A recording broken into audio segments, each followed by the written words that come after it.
Alors aujourd'hui, nous allons nous pencher sur la question du souffle. À quoi ça sert de savoir souffler?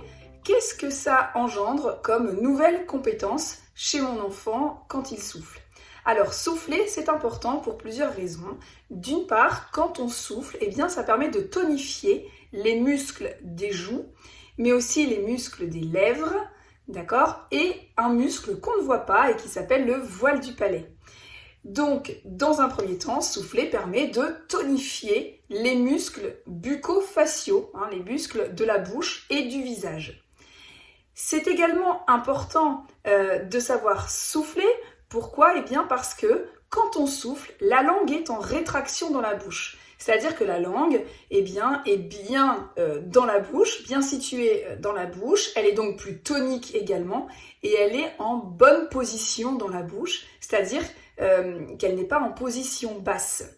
En effet, une langue en position basse n'est pas optimale pour le développement des compétences oromotrices de l'enfant. Quand on a une langue en position basse, on a aussi souvent tendance à avoir la bouche ouverte. Or, avoir la bouche ouverte engendre une respiration buccale, ce qui n'est pas optimal pour l'enfant. Donc, quand je souffle, ma langue est en rétraction dans la bouche et elle est en position plutôt haute. Donc, elle permet de tonifier et d'avoir un bon positionnement pour de belles compétences oromotrices.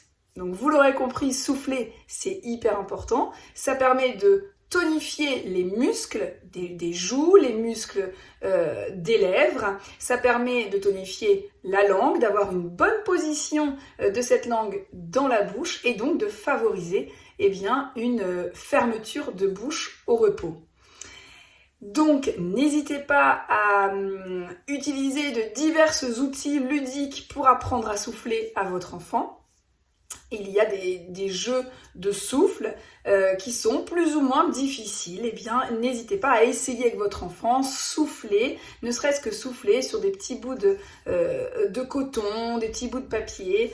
C'est déjà une première compétence hyper importante dans le développement de l'enfant.